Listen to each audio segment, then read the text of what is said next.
Aujourd'hui, vous avez combien d'utilisateurs au fait? On est à peu près à 80 000 sites qui sont traduits grâce à Weglot. Pour arriver à 2 milliards de requêtes, dont 1 milliard après la mise en cache, et 500 millions d'appels, si je ne me trompe pas. On garde des moments dans l'année où toute la boîte parle au support. Donc on fait des séminaires tous les ans. En tout cas, ça serait compliqué d'inviter 80 000 sites clients à votre séminaire. Le point le plus important, c'est de prendre le temps de parler aux utilisateurs et de ne pas hésiter à le faire, demander du feedback. Si demain, je sais pas, vous faites une énorme action marketing et d'un coup, vous avez plus 30 000 sites en une semaine, est-ce que ça aura un gros impact? Est-ce que tu vas pas dormir pendant 4 jours? Je recommande les services cloud de manière générale. Je pense qu'il ne faut pas se prendre la tête à vouloir avoir géré son infrastructure, surtout au début. Je crois que tu as commencé hyper jeune, vers 15 ans, non? La motivation initiale, c'était de faire un jeu vidéo. Salut à tous et bienvenue sur ce nouvel épisode de Burst.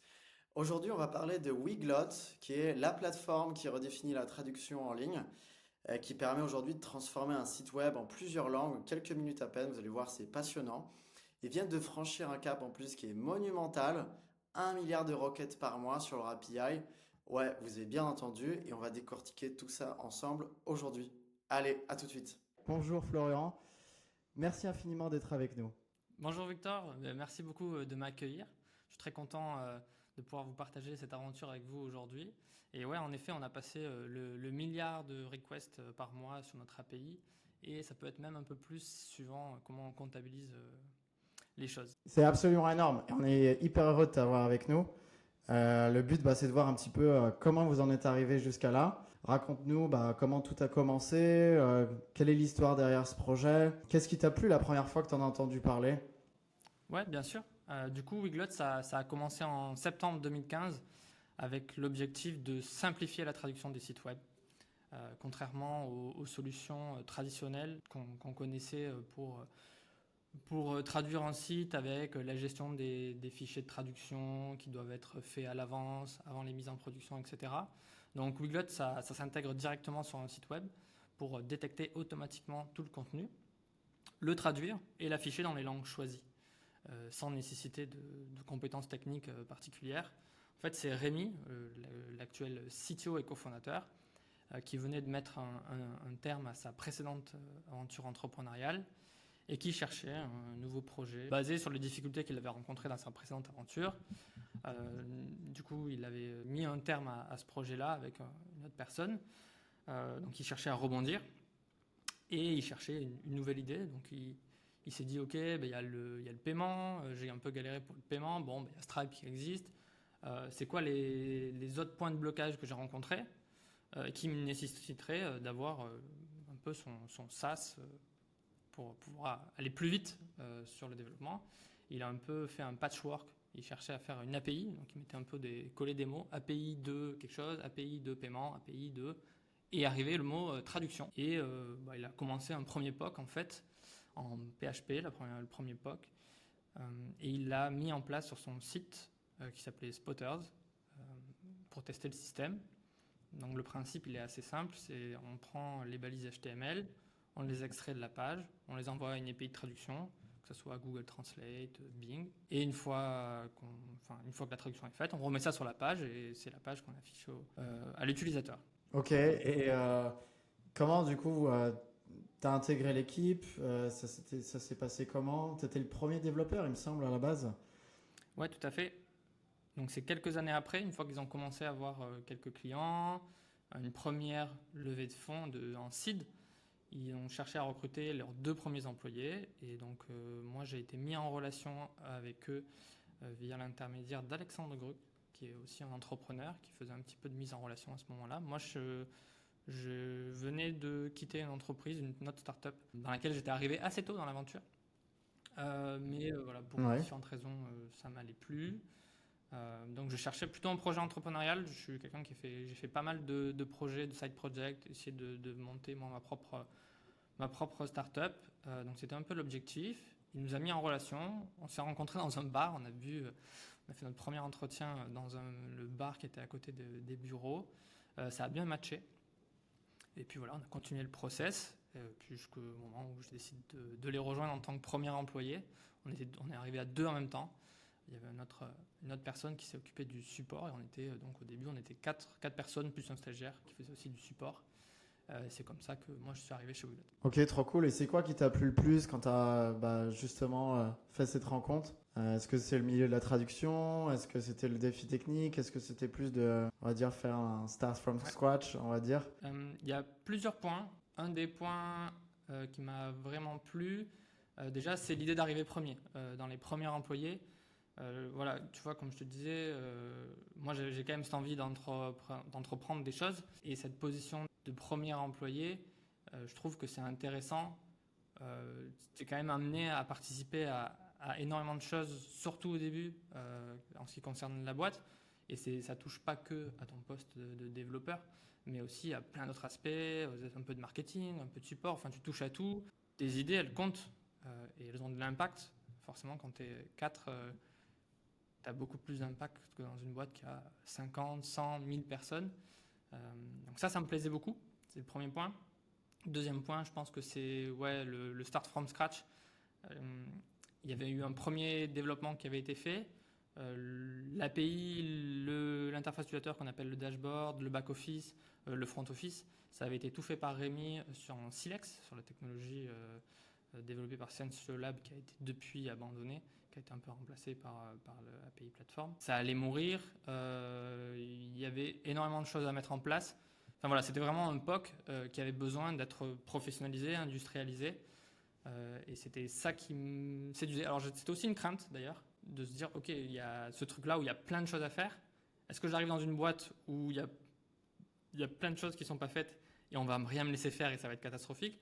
Ou est-ce qu'au contraire, on va me laisser de la place et je vais pouvoir faire des choix et je vais pouvoir faire les choses un peu comme moi je l'entends et comme moi j'apprécie que ça soit fait. Et comment tu as pu organiser un petit peu ton workflow quand tu es arrivé? Je suppose que tu avais une énorme mission à remplir. Comment tu t'es organisé et à quelqu'un qui commencerait dans la même situation que toi, qu'est-ce que tu recommanderais? Il y a beaucoup de situations différentes, évidemment, ça dépend de l'état de maturité dans lequel tu arrives, qu'est-ce qui a déjà été mis en place, qu'est-ce qui n'a pas été mis en place. Une chose qui a été importante, c'est de poser les bases de l'infrastructure, de comment on organise le code, du coup comment on a switché de framework, qu'on est passé de Silex à Symfony.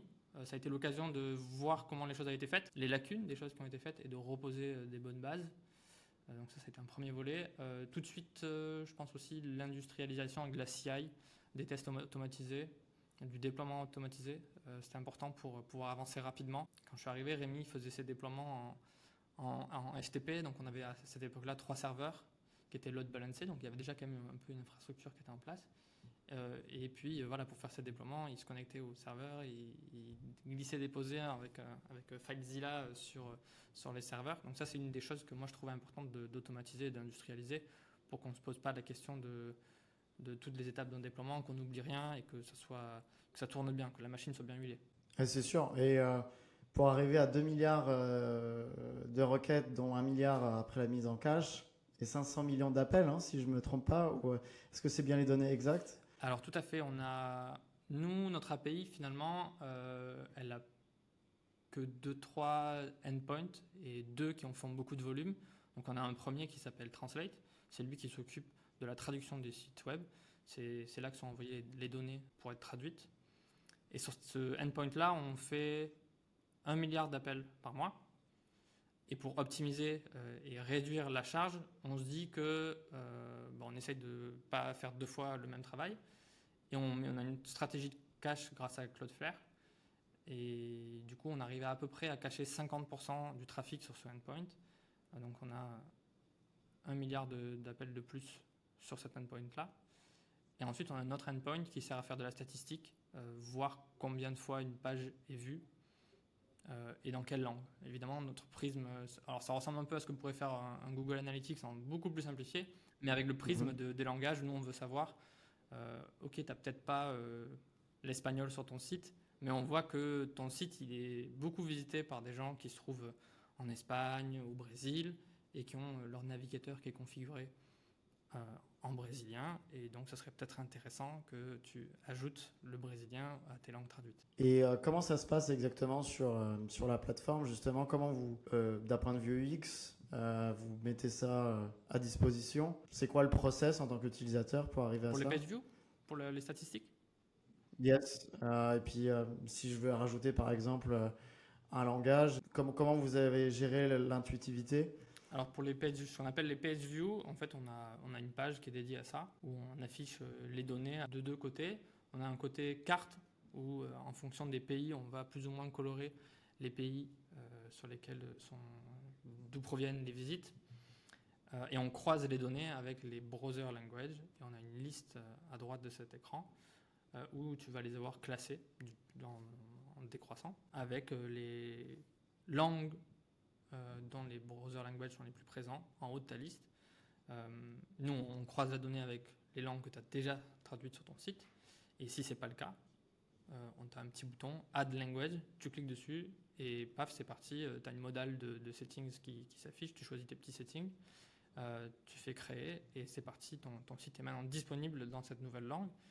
Ça va s'afficher un language switcher sur ton site et du coup, dès que quelqu'un va sélectionner cette langue, les traductions vont se faire petit à petit. Comment tu arrives à gérer d'un point de vue volume de requêtes? Une autre application, par exemple, aurait autant de requêtes.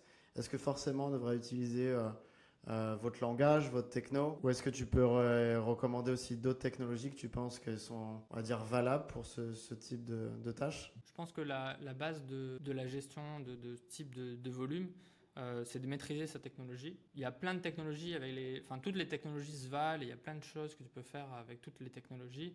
Donc c'est un peu un choix en fonction de dans quel secteur d'activité tu es. Évidemment, si tu fais plutôt du mobile ou si tu fais plutôt de la web app, tu ne fais pas le même choix de technologie. Mais ce qui est important, c'est de maîtriser. On a une valeur qui est très importante chez nous, c'est le pragmatisme. On n'est pas partisan d'aller mettre en place des choses qu'on ne maîtrise pas parce que c'est un peu à la mode, c'est trendy. À un moment donné, on parlait beaucoup de microservices. Nous, on n'est pas du tout dans du microservice, on a une archi qui est assez monolithique. Et pourtant, quand je parle avec d'autres développeurs et que je leur dis, nous, on fait les choses simplement, on fait du PHP, du Symfony, tout le code est présent sur des serveurs, c'est juste un peu load balancé, on a juste la charge comme ça avec le load balancing. On a une base de données MySQL qui est hébergée chez AWS avec la techno Aurora en surcouche. Et voilà, c'est juste une surveillance de monitorer son code, monitorer son infrastructure, faire des ajustements, voir quels sont les points de blocage à un moment donné pour essayer de lever les verrous, qu'ils soient technologiques ou d'optimisation. Donc je pense que c'est un mix entre du pragmatisme et de la maîtrise. C'est sûr que quand on parle de croissance aussi rapide, il faut être capable de l'assumer. Je suppose que la scalabilité, c'était un point clé dès le début de l'aventure. Vous êtes parti du coup sur des solutions cloud directement pour gérer cette scalabilité. Il n'y a pas eu des moments de doute sur le chemin? Alors oui, dès le départ, on a été sur des solutions cloud managées. Moi, je suis assez friand de services managés avec quelques points de vigilance. C'est bien que ça soit facile de mettre en place quelque chose, qui n'est pas un travail de mise en place très important et qui soit très coûteux en temps. Parce que si on se rend compte à la fin de tout ce temps investi qu'en fait ça ne marche pas pour nous ou que ce n'était pas la bonne solution, on a perdu beaucoup de temps. Donc c'est quand même ultra important de pouvoir facilement et rapidement mettre quelque chose en place. Mais d'un autre côté, une fois que tu as mis ta technologie en place, il faut quand même pouvoir rentrer dans le détail, d'affiner des paramètres, d'avoir quand même la main dessus. Donc il y a beaucoup de technologies qui répondent à ce critère-là. On a eu Évidemment, sur toutes ces années, on a des choses qui ont marché, des choses qui n'ont pas marché. J'ai un exemple en tête. À un moment donné, on a commencé à vouloir mettre en place du queuing. Chez AWS, ils n'avaient pas de service manager pour faire du queuing. Donc, on a installé RabbitMQ. Et qu'est-ce que tu appelles exactement queuing? Est-ce que tu peux définir ce que c'est? Alors, queuing, c'est une technologie qui permet de publier un message, de le stocker quelque part. Souvent, c'est du cache, mais ça peut être aussi en base de données. Tu mets ton message et ça te permet de faire un traitement asynchrone de ton information. Typiquement, un exemple, ça peut être, tu as un process d'inscription sur ton site et tu vas envoyer un email à l'utilisateur une fois qu'il est inscrit. Plutôt que d'envoyer le mail dans le process qui inscrit ton utilisateur, tu vas juste dire ok, j'ai un utilisateur X avec tel ID, tel email qui s'est inscrit, et tu mets ça en queue, et puis après tu as un process qui va traiter ta queue et qui va prendre ce message et qui va dire ok, l'utilisateur X avec cet email, je lui envoie l'email de register, et comme ça tu délègues un petit peu les ressources et tu fais de la synchrone. Et donc pour le mettre en place, on installe RabbitMQ sur un serveur. Au début ça se passe bien, on commence à l'utiliser de plus en plus, on met de plus en plus de choses en asynchrone grâce à ce système. Et puis on commence des fois à avoir des queues qui ne se dépilent pas, qui se coincent, donc les traitements qui ne sont pas faits. Et on voit que c'est de redémarrer le serveur qui nous débloque. Bon, première fois tu dis peut-être que tu essaies d'investiguer, on voit pas grand chose qui nous apparaît. Puis ça se reproduit une deuxième fois, donc tu creuses un peu plus, tu essayes d'affiner tes paramètres, tu te documentes, tu vois que tu peux un peu jouer sur les durées de traitement, mettre un peu plus de workers en place. Et puis ça se reproduit, et t'as beau poser des questions à des gens, chercher de la documentation, on n'arrive pas. On arrive à augmenter le délai entre deux downs du système, mais on ne trouve pas de solution. Et puis on a fini par migrer sur un service manager. Entre-temps, il y a AWS qui a sorti son service manager qui s'appelle SQS. On passe sur SQS, aucune config spéciale, on touche à rien, on lance le service, comme ça on migre. Tout marche bien, on n'a jamais eu de problème. Et toi aujourd'hui, tu recommandes, on va dire, AWS ou tu as déjà aussi travaillé sur d'autres clouds? J'ai déjà essayé d'autres clouds. J'aime bien Google Console aussi. Après, voilà, moi chez Wiglot, on travaille avec AWS. Donc j'ai pas l'expertise suffisante sur les autres pour les comparer comme il se doit. Mais ouais, je recommande AWS et je recommande les services cloud de manière générale. Je pense qu'il ne faut pas se prendre la tête à vouloir avoir géré son infrastructure, surtout au début. Ça peut peut-être être quelque chose d'intéressant pour certains types de business d'avoir leur propre infrastructure, notamment en termes de coûts. C'est quand même très cher, hein. Ouais. Ça coûte de l'argent, les services managés. Et justement, comment vous arrivez à gérer ces coûts?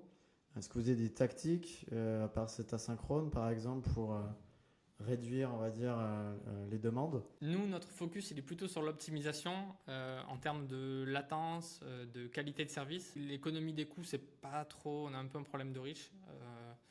On n'est pas très focus sur est-ce que ça nous coûte des sous. On est plutôt focus sur ok, est-ce que ça améliore la qualité de notre service. C'est plutôt ça qu'on va regarder. C'est mieux de travailler dans ces conditions-là que dans l'inverse en soi. Ok, du coup, donc vous arrivez à bien intégrer cette scalabilité. Vous avez quand même bien choisi vos technos. Je suppose que sur la sécurité aussi, il y a dû avoir pas mal de questionnements aussi sur ces points-là. Parce que vous avez quand même de la donnée sensible au final sur ces sites, même si c'est de la donnée visible. Est-ce que vous faites des audits régulièrement? Est-ce que vous avez mis des protocoles en place? Ouais, alors notre donnée, il y a une certaine notion de sensibilité. En effet, il y a la plupart de nos clients, c'est des sites publics, donc la donnée est accessible publiquement. Nous, on ne fait que stocker une traduction. On va avoir évidemment les emails, les passwords de nos clients, assez classiques. À peu près tout le monde stocke ça, donc on n'est pas différent des autres. Mais on a quand même quelques clients qui nous utilisent pour de la donnée privée, pour des sites privés qui sont en interne, ou des gouvernements qui ont une politique de régionalisation de leurs données, qui ne veulent pas que leurs données soient stockées en Europe ou aux États-Unis, inversement. Et donc oui, en effet, on est SOC 2 depuis 3 ans. On a un lead SRE, Mathieu, qui s'occupe de toutes ces questions. Donc il y a plein, avec le SOC 2, ça s'accompagne de plein de protocoles et de plein de choses qu'il faut monitorer.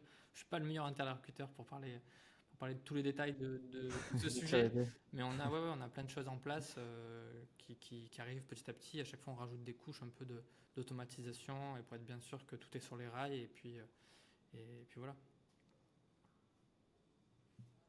Est-ce que la sécurité, ça ne bloque pas, par exemple, aussi de la rapidité sur certains protocoles? Ça peut des fois rajouter un petit peu,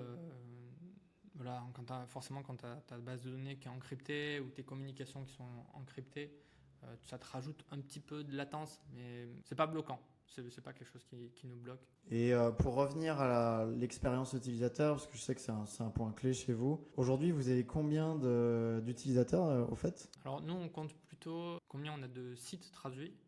Aujourd'hui, on est à peu près à 80 000 sites qui sont traduits grâce à Weglot.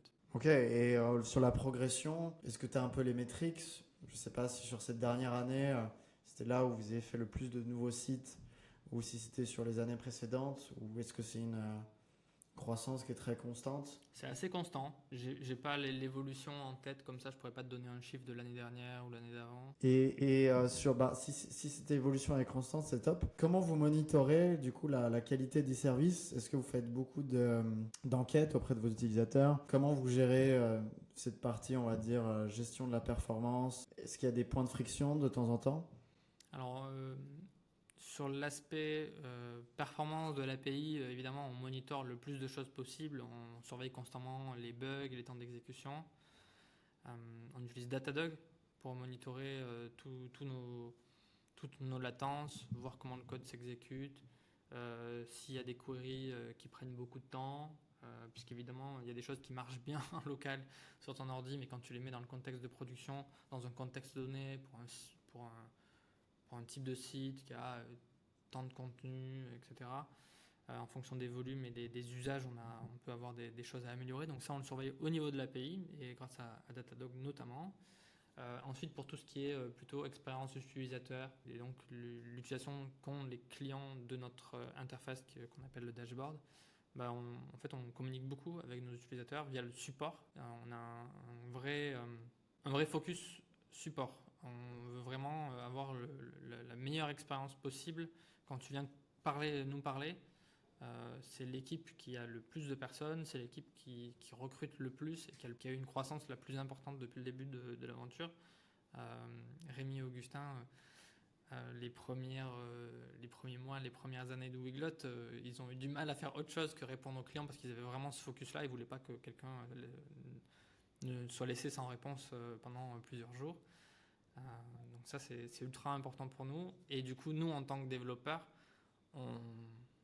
on prend beaucoup de feedback qui vient des gens du support, que ce soit le leur, parce qu'eux aussi utilisent beaucoup les interfaces, et parlent évidemment avec les clients toute la journée.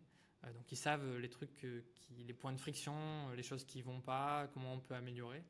Et donc on passe beaucoup de temps à leur parler. Est-ce que tu as, pareil, des conseils justement pour bien discuter avec son customer service? Est-ce qu'il y a des points qui reviennent régulièrement et qui a amélioré ta communication dans ta carrière? Moi, je pense que le point le plus important, c'est de prendre le temps de parler aux utilisateurs et de ne pas hésiter à le faire, demander du feedback. Je pense que des fois, on peut être amené, en tant que développeur, à laisser le support parler à sa place. Et chez nous, c'est quelque chose qui est important, que les développeurs parlent aussi aux clients. On l'a surtout fait au début. Au début de l'aventure, tout le monde parlait aux clients. Maintenant, évidemment, on peut un peu moins le faire, mais on garde des moments dans l'année où toute la boîte parle au support. Donc, on fait des séminaires tous les ans. On fait même des fois 2 par an. Ok.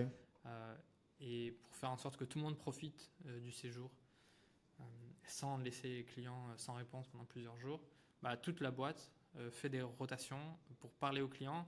Et c'est un super exercice pour se rendre compte déjà du travail que fait le support et de se confronter à des problématiques que des fois tu ne pourrais pas imaginer quand tu es juste les yeux dans ton code, quoi. Clairement. En tout cas, ça serait compliqué d'inviter 80 000 sites clients à votre séminaire. Donc, ouais.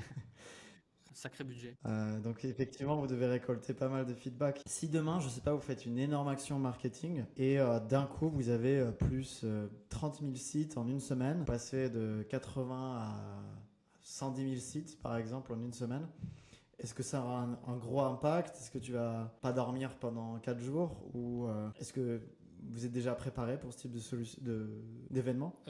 Alors ouais, ça va quand même être si c'est en une semaine, autant de sites qui arrivent d'un coup, ça va être compliqué parce que une des choses qui nous coûte beaucoup en termes de charge sur nos serveurs, c'est justement avant que les sites soient cachés, quand la traduction n'a pas été encore faite, puisque nous on stocke la traduction au passage, qui est faite par providers de traduction. Et du coup, la phase de mise en route d'un site web, c'est une phase qui est assez coûteuse pour nous en termes de ressources et d'argent aussi, puisque c'est à ce moment-là qu'on paye nos services externes pour faire la traduction. Donc ouais, ça peut être compliqué. On a beaucoup de monitoring en place. Donc si on se rend compte qu'il y a un gros pic qui arrive, on va rapidement mettre en place plus de ressources. On n'a pas d'auto-scaling encore en place. On est en train de travailler sur un des sujets de cette année, de mettre un peu plus d'auto-scaling en place pour éviter justement un peu mieux supporter les pics. Mais si demain on a le double en termes de trafic, ouais, on va quand même passer un moment un peu compliqué, mais ça se résoudra assez rapidement. Par contre, là où ça pourrait nous poser problème, c'est nos providers. Ça c'est déjà arrivé que nous-mêmes, on les bombarde un peu trop et qu'ils aient du mal à maintenir la charge. Et tu penses que vos providers aussi, ils fonctionnent avec des systèmes peut-être similaires à vous ou avec aussi des clients qui ont ce même type de besoin? J'imagine que ouais, ils ont un peu ces problématiques-là aussi. On parle quand même de mastodontes entre Microsoft avec Bing, Google Translate, DeepL. Mais on arrive quand même des fois à leur faire un petit peu mal en termes de trafic. Mais bon, on leur fait confiance. On essaye aussi de mettre en place des systèmes de routing. Si jamais DeepL n'arrive plus à nous fournir la traduction, on va tout de suite automatiquement switcher sur Bing ou sur Google Translate. Et on est aussi en train de mettre en place des nouveaux providers de traduction.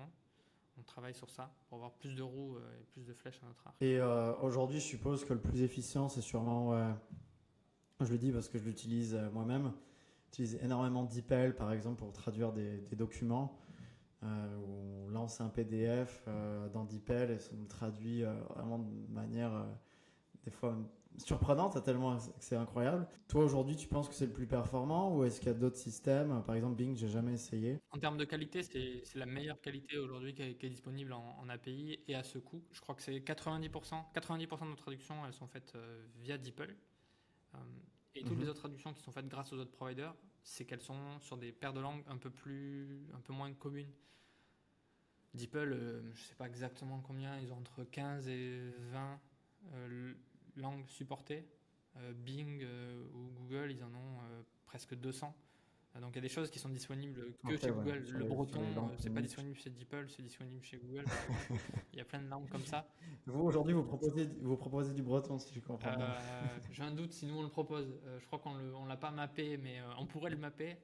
Mais bon, ouais, il y a d'autres langues comme ça qui sont dispo que chez Google. Par exemple en catalan ou Le catalan, on l'a ajouté. On l'a ajouté la semaine dernière. C'est moi qui ai fait le mapping du catalan.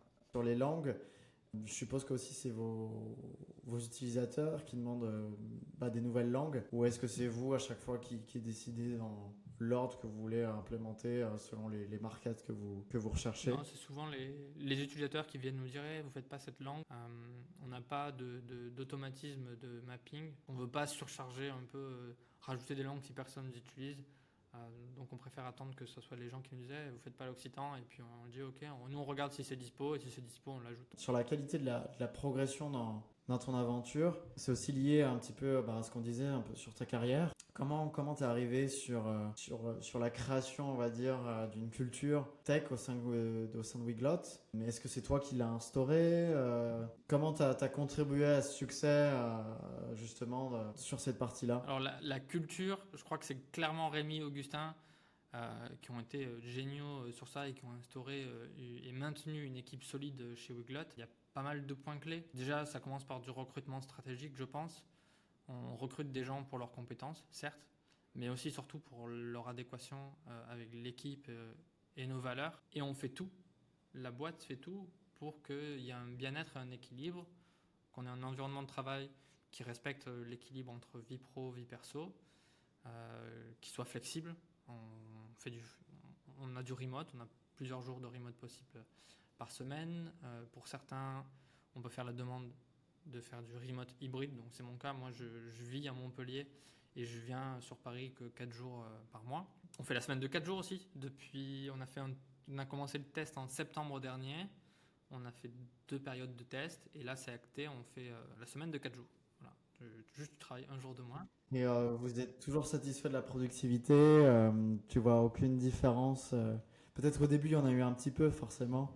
le temps de l'adaptation. Ça a demandé une période d'adaptation, ça a demandé des adaptations, notamment par exemple sur le temps passé en réunion, certaines réunions, de se dire est-ce qu'elle vaut toujours le coup d'être faite cette réunion, est-ce qu'on peut pas la faire en asynchrone, est-ce qu'on peut réduire le temps, comment on fait mieux transiter l'information entre tout le monde, c'est des questions qu'on s'est posées. La productivité, oui forcément, on produit moins, hein. Tu travailles moins, tu produis moins.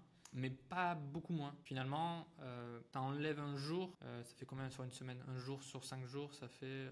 Ça enlève 8 heures. Je sais pas si vous faites des semaines d'environ 38 heures, ça va vous repasser à 30 heures, quelque chose comme ça. Mais t'enlèves pas le même pourcentage de productivité, même en enlevant ce nombre-là de temps de travail. Et est-ce que les personnes sont motivées de travailler plus tard, par exemple, sur les autres jours de la semaine pour maintenir cette semaine de 4 jours et avoir un long week-end? Ça n'a pas été la politique. C'est pas du tout demandé de faire autant en moins de temps. C'est pas quelque chose qu'on a mesuré.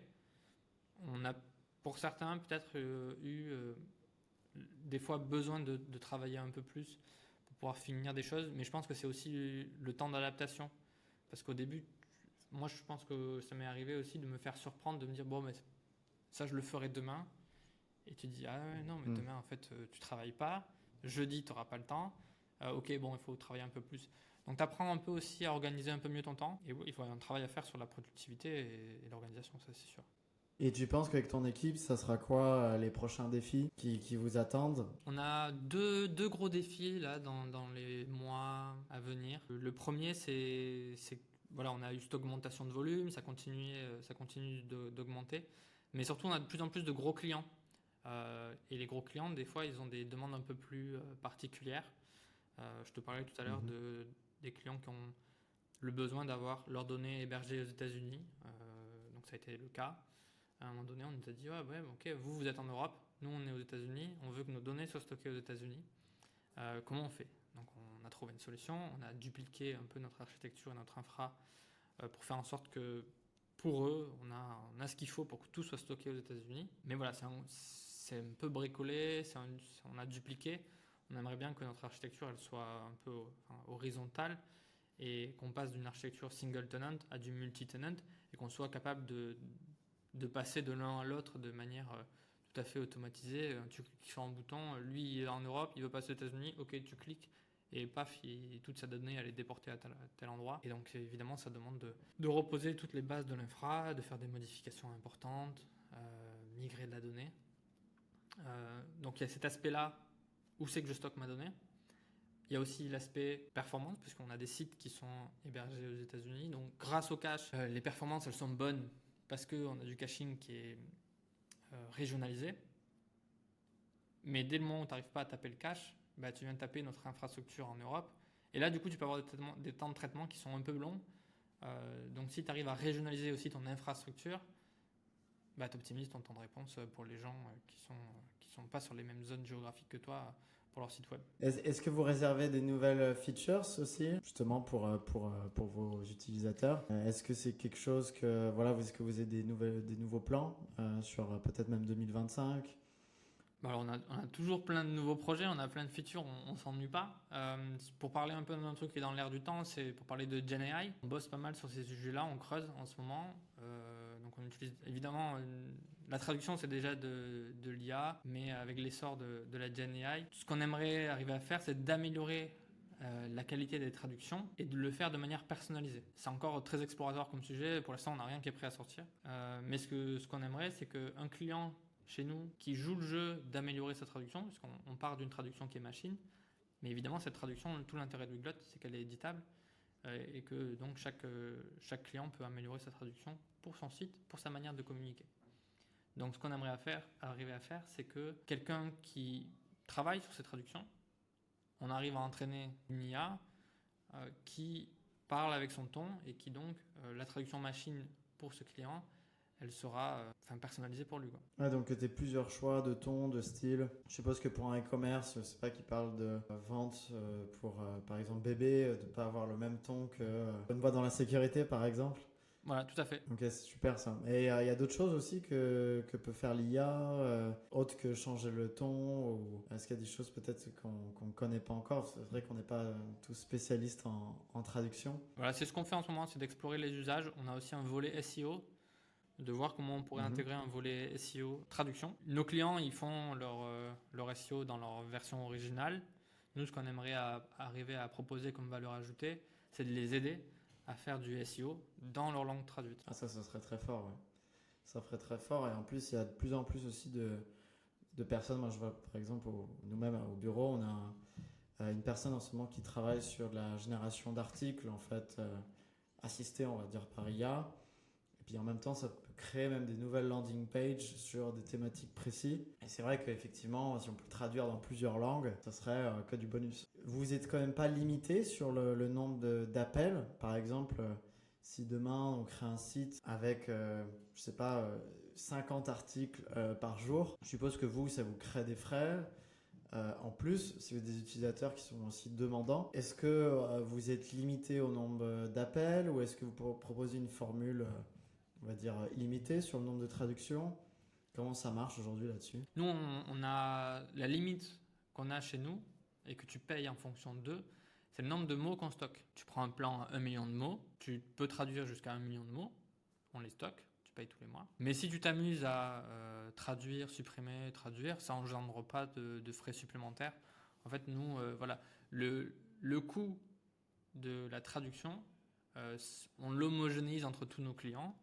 On réfléchit à notre tarification évidemment pour que l'idée c'est de gagner de l'argent, donc il ne faut pas que ça nous coûte plus cher que ce qu'on nous paye, mais c'est homogénéisé entre tous nos clients, donc il y en a peut-être qui consomment un peu moins que d'autres, c'est un peu le jeu de l'abonnement. Je vois. Est-ce qu'il y a un projet un peu fou que tu dois encore motiver, on va dire, tes founders? Peut-être que c'est pas encore complètement validé, ou quelque chose que tu rêverais de faire et peut-être pas encore l'utilité business. C'est les sujets dont on vient de parler, hein. C'est encore très exploratoire, donc c'est un peu des sujets qui sont à mon initiative.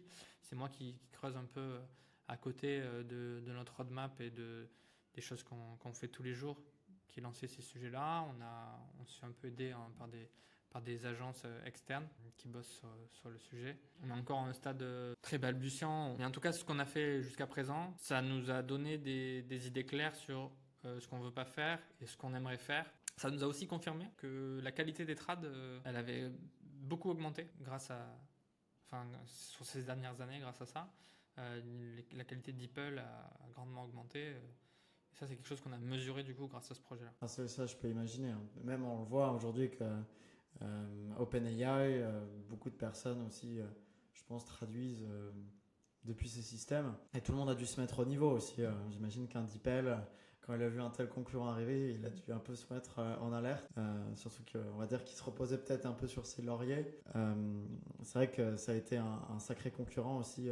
Je pense pour eux qui s'est mis en place. Sur ton parcours personnel, peut-être qu'on peut revenir là-dessus. Je sais que tu m'avais confié la dernière fois que tu avais commencé par une scolarité un peu compliquée. Et peut-être que tu pourrais aussi donner de la motivation peut-être à des plus jeunes qui nous écoutent aujourd'hui. Qu'est-ce qui t'a poussé à justement te tourner vers le code et aussi te persévérer dans la programmation malgré peut-être des difficultés au début? Je crois que tu as commencé hyper jeune, vers 15 ans, non? Même avant ça, j'ai commencé, je crois, j'étais en 5e la découverte du code. La motivation initiale, c'était de faire un jeu vidéo. Je pense que c'est un peu l'époque de l'essor de certains MMORPG, notamment World of Warcraft, etc., ou Dofus. Je trouvais ça super cool. Et je me suis dit, mais c'est génial, moi j'aimerais bien aussi créer un univers où les gens peuvent interagir dedans, se connecter, ils peuvent échanger des choses, faire du craft et tout. Donc j'avais pas mal d'idées comme ça. Et puis je me suis dit, ok, comment on fait pour faire un jeu? Ok, il faut faire du code. J'ai trouvé les premiers bouts de code je sais même pas à quoi ça servait. Et puis je me suis dit, ah ok, bon, déjà j'ai trouvé ça doit être pas mal. En fait, non, rien du tout. J'ai juste trouvé 3 lignes de code. Ça, c'est pas avec ça que je vais faire un MMORPG. Mais en creusant, j'ai découvert le site du zéro. Puis j'ai commencé par la base. Je me suis dit, ok, bon, en fait, le truc que j'avais vu, c'était un peu trop compliqué pour le moment, mais je vais commencer par faire du HTML. Donc j'ai appris à faire du HTML. Après, j'ai appris à faire un peu de PHP. J'ai fait, je pense, du C aussi. Donc voilà, petit à petit, j'ai appris à faire des choses. J'ai compris aussi que faire un jeu vidéo, fallait peut-être attendre quelques années encore, que c'était encore un peu trop tôt. Et là, j'ai découvert que le code, c'était un super outil pour créer des choses. Il n'y a pas qu'avec le jeu qu'on peut créer des choses, il y a aussi... le code, ça sert à ça. Et, et voilà, pour un enfant de 13, 14 ans, tu as juste besoin d'un ordinateur. C'était aussi les débuts d'Internet. Tu peux faire un truc, le mettre en ligne, c'est accessible pour tout le monde. Tu n'as besoin d'aucun moyen si ce n'est que ton ordinateur, ton clavier, ta souris.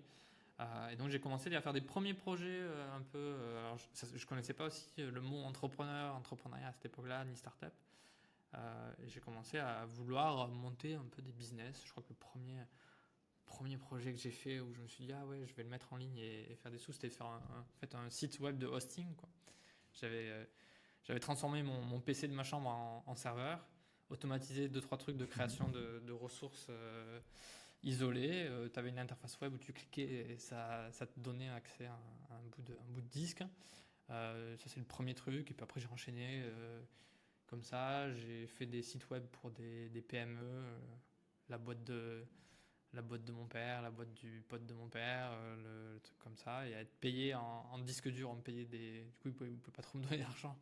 Il devait me payer un disque dur, un nouvel ordi, des choses comme ça. Et tu minies pas du Bitcoin aussi J'ai, si tu hostais déjà cette c'était, fois? c'était beaucoup plus tard. Ouais, j'ai miné du Litecoin. L'histoire classique, j'ai miné du Litecoin, ça valait rien. J'ai laissé ça sur un PC dont j'ai dû écraser le disque à un moment donné, donc j'ai tout perdu. Ah, l'histoire de beaucoup. Moi, c'est pareil. Pendant 6 mois, je crois que j'avais miné quand c'était le tout début du Bitcoin. Après, voilà, je me suis dit, bon, ça sert à rien. Je crois qu'on a balancé le PC. Je me suis dit qu'en plus, j'ai vraiment loupé un épisode important parce qu'en plus, mes parents travaillaient tous les deux à EDF. Ouais, Donc, j'aurais pu vraiment miner beaucoup. Donc, aujourd'hui, je regrette un peu. ouais, t'avais les fameux tarifs. C'est ça, les tarifs agents, on aurait pu mettre 15 PC dans le garage, ça n'aurait pas fait la différence. Mais je sais que j'ai vu un podcast, je crois que c'est de Asher, il disait que 70% de ses clients qui achetaient à l'époque des solutions de minage, c'était souvent des agents Oui. EDF. On va un petit peu sur l'histoire. Donc, ouais, donc toi, ce qui t'a plu personnellement dans le code, c'était de pouvoir créer au final et de voir quelque chose qui sortait de toi-même et que tu voyais en plus une utilité, que ce soit pour des petits business, pour des amis à tes parents, je suppose, qui disaient c'est top ce que fait ton fils, etc. Je suppose ça devait te faire plaisir à l'époque. Ouais, c'est ça, c'est l'aspect création. Donc, en troisième, je fais mon stage de troisième d'une semaine dans une agence qui fait des sites web. Et à la fin de ce stage, le patron, qui est un ami de ma grand-mère, quelqu'un que je respectais beaucoup, parce que du coup, c'était un peu un modèle de réussite. Il avait son agence web qui marchait bien. Il faisait des sites pour, je sais pas combien, enfin, toute la région. Il roulait en Porsche, etc. Et il me dit non, mais le dev c'est bouché maintenant, ça vaut plus le coup. Bon, moi j'entends et je me dis bon, ben ok. C'est pas grave, moi j'adore faire ça, donc je continue, mais j'en ferai pas mon. Du coup, j'oublie l'aspect, je vais en faire mon métier. Puis les années passent, donc après je fais le lycée. Au lycée, d'autres préoccupations, je fais un peu moins de code, mais voilà, un peu les premières sorties en boîte et tout, voilà, d'autres préoccupations. Mais je fais quand même un peu de code de temps en temps. Et voilà, fin collège, moi, ça a été commencé à devenir compliqué. Le système scolaire, ça m'allait pas du tout. Le truc d'écouter parler quelqu'un pendant 1 heure, devoir enregistrer le maximum de choses et puis restituer exactement ce qu'on nous a dit.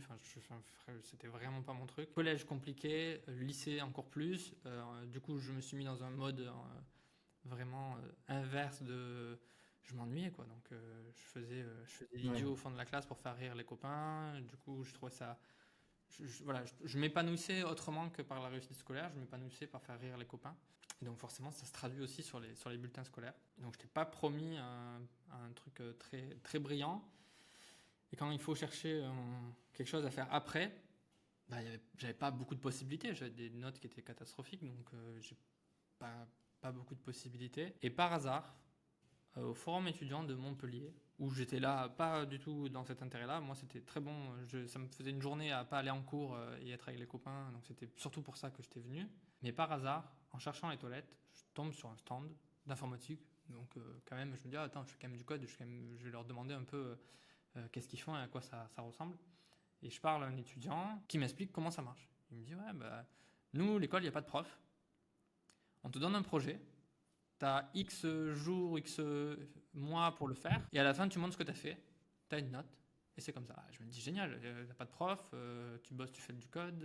C'est un peu des sujets intéressants. Ils me montrent un peu les projets sur lesquels ils bossent sur les premières années. Il y a justement un jeu vidéo à développer, donc je repense sur mon truc d'avant. Et donc, je me dis, c'est parti. Même si ça n'aboutit à rien et que j'ai toujours ce truc qu'on m'a dit à mon stage de troisième, que l'informatique s'est débouché, bah tant pis, c'est pas grave, il y a que ça qui me plaît. J'ai un peu une chance de faire quelque chose qui me plaît à ce moment-là. Donc, je suis surtout poussé par ma mère qui me dit bah, si ça te plaît, vas-y, fonce. Alors, c'est une école qui coûte cher, Epitech. Je ne sais plus le prix exact, mais c'est une scolarité à 50 000 euros les 5 ans, grosso modo. Donc, c'est ma mère qui me pousse. Évidemment, ma famille finance cette école-là. Au final, ce truc de l'informatique, c'est bouché, c'était n'importe quoi et c'est pas du tout bouché. Et enfin, c'est un domaine d'avenir et qui l'est encore, quoi. Clairement, ouais. Et ça c'est quand même dingue qu'un fondateur d'agence te dise que c'est un métier bouché, etc. Je sais pas exactement ce qui s'est passé à ce moment-là, mais c'est assez étrange. Et j'ai une question aussi pour toi sur un précédent podcast, on va dire sur une précédente encore. C'est pas un podcast qui est encore sorti, mais sur une préparation.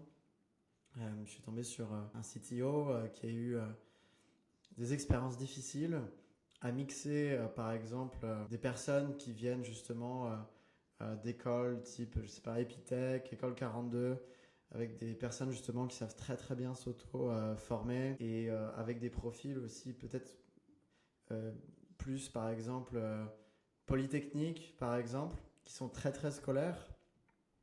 Par exemple, très bons sur certaines matières, par exemple sur de l'algorithmie, par exemple, où ils en ont fait je pense qu'ils en ont bouffé pendant 4 ans, ou peut-être sur certains domaines, justement, ils sont aussi costauds sur ces domaines précis-là, mais peut-être moins en code. Et disait que des fois, c'était un vrai casse-tête de mixer ces deux environnements. Est-ce que toi, je sais pas, dans ta carrière, tu as ressenti des moments un petit peu comme ça ou pas vraiment? Est-ce que pour toi, ça te parle pas du tout? Je sais pas si tu as déjà eu des échos là-dessus. J'ai déjà été confronté à des développeurs qui n'ont pas forcément fait ce genre d'école et où je me suis posé la Mhm. question mais en fait, ils sont à la ramasse complet. Ça serait difficile et pas très sympa de dire que c'est la faute des écoles. Donc je peux pas juger en bon état de cause. Nous, chez Weglot, on a des profils école de code, comme Epitech. On a Mhm. des profils polytechniciens. On n'a pas de mal à mixer. Chacun a des forces et des faiblesses. Ça se passe très bien. C'est vrai que les profils école d'ingé sont des profils qui sont meilleurs sur rechercher des problèmes et trouver des solutions. Mhm. Là où peut-être que les gens qui font les écoles de code sont un peu plus produits et sortent un peu plus rapidement les choses. Ouais, focus sur le delivery plus.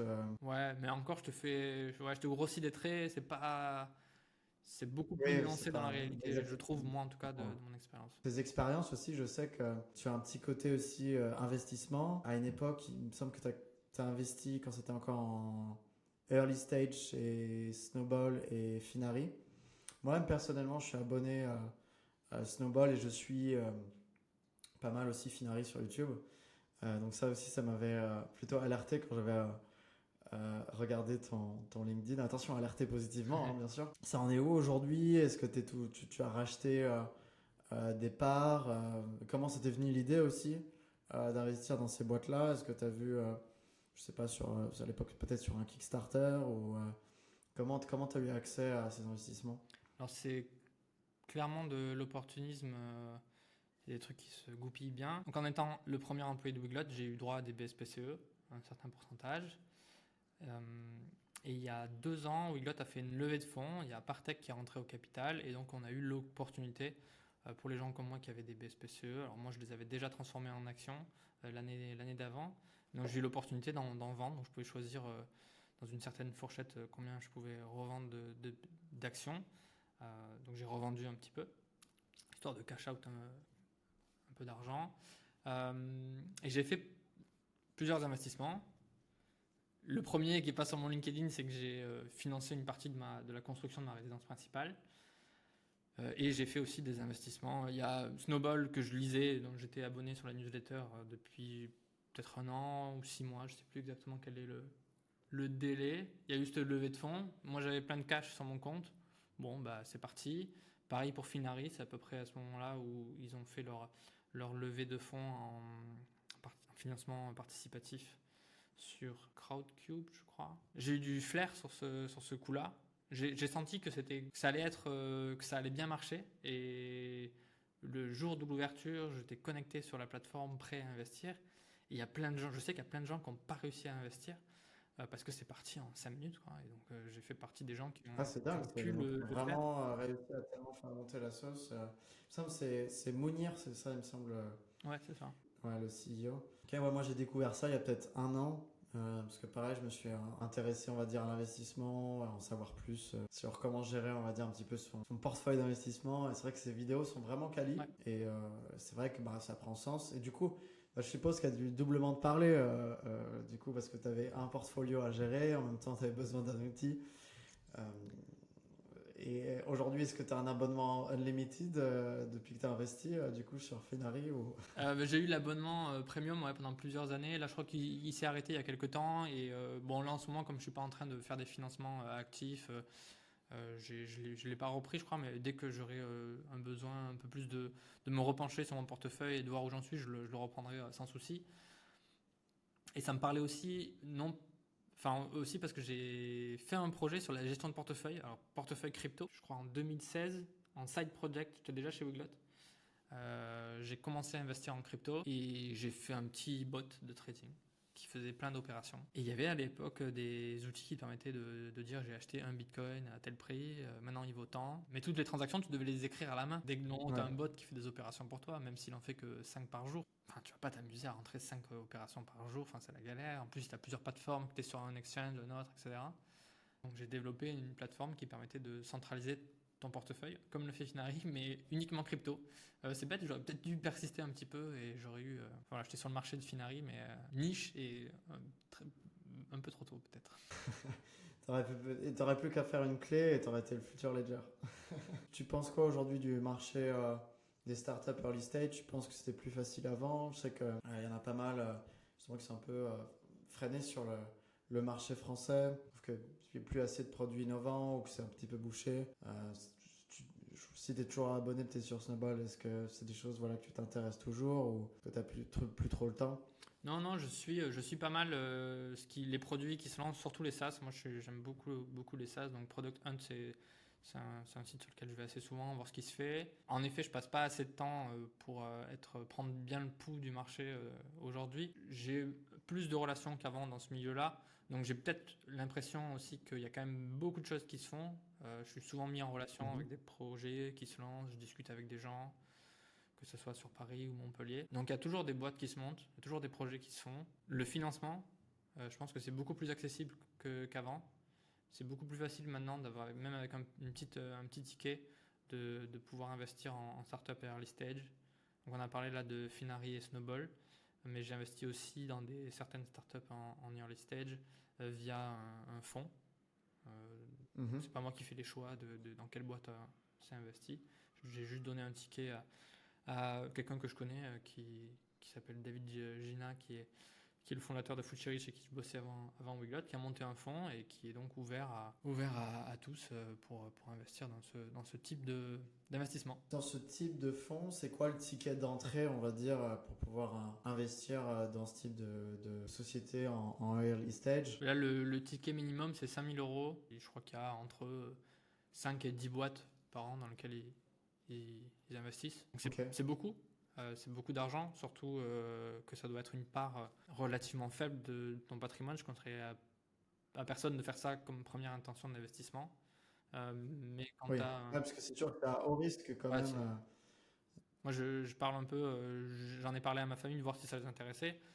Mais je leur dis clairement, c'est un ticket de loto, quoi, hein. Si tu prends Ouais, un ticket à 5 000 euros, dis-toi que cet argent, tu l'as perdu et tu le mets et peut-être ça va te rapporter quelque chose, mais il y a de fortes chances que tu le revois jamais. ouais, c'est sûr. En tout cas, c'est intéressant et c'est vrai que peut-être c'est bien aussi d'être accompagné par d'autres pros aussi pour avoir un avis en plus.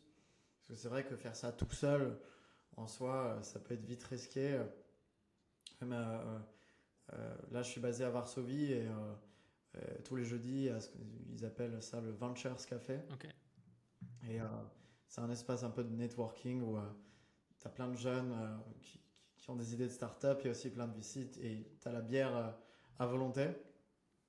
Et c'est plutôt intéressant. Enfin, je vois qu'il y a pas mal de synergies qui se créent, mais au final, beaucoup de VC cherchent quand même des solutions qui sont déjà existantes, qui résolvent déjà des problèmes, peut-être à plus petite échelle.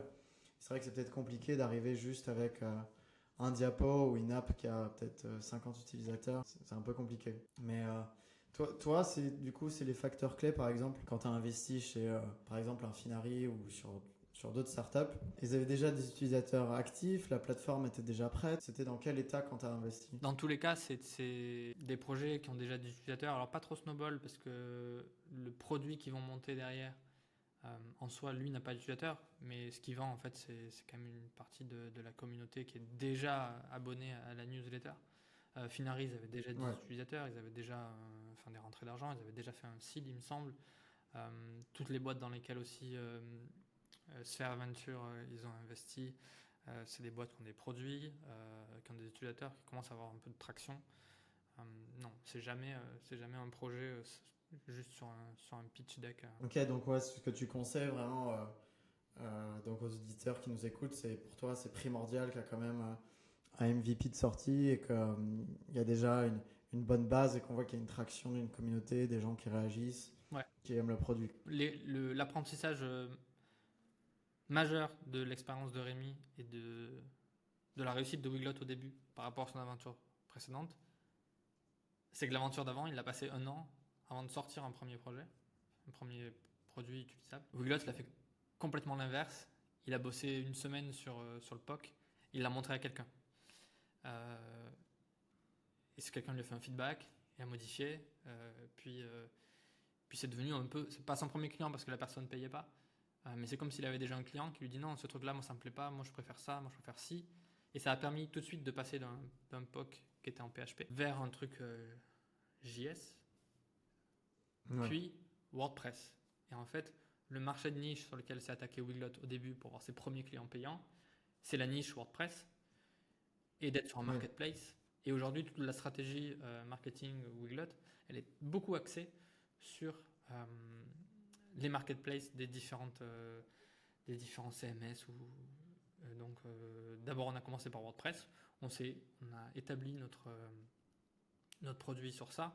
Et ensuite, on est allé attaquer d'autres CMS comme Shopify, Webflow, etc. C'est un gros plus, quoi. Tu tapes trad sur la marketplace, si vous tombez sous les premiers, là c'est que du bonheur. Ok. Et ben écoute, c'était un vrai plaisir d'échanger. Je pense que le podcast arrive à sa fin. Je sais pas si peut-être des personnes que tu aimerais remercier, si tu as peut-être un message à adresser aux auditeurs de Burst. Personne à remercier. Je n'ai pas reçu de César. Et je ne veux pas remercier ma famille. Non, mais en tout cas sur le plan de l'aventure entrepreneuriale, je remercie Rémi Augustin, je remercie toute l'équipe de Wiglot. C'est vraiment une super boîte dans laquelle je prends beaucoup de plaisir à travailler et à évoluer. Donc je remercie toutes ces personnes-là. Et un conseil pour les auditeurs, peut-être des plus jeunes qui commencent le dev, qui sont en école, qui sortent d'école, ou des futurs entrepreneurs, il faut s'engager, il faut prendre des initiatives, que ce soit dans des startups assez tôt, ou si des entrepreneurs montent des projets, il ne faut pas hésiter à prendre des risques, collecter du feedback, sortir des choses tôt, et continuer. Merci pour ce beau message. Merci à toi, Florent. Merci à toi. Merci pour ce partage d'expérience. C'était vraiment un échange passionnant et j'étais super heureux d'apprendre comment Wiglot gère ses solutions et de découvrir vos plans pour l'avenir. Je te souhaite énormément de succès pour la suite. Merci à toi aussi, merci Victor. C'est un plaisir d'être avec toi aujourd'hui. Merci et à très bientôt. À plus.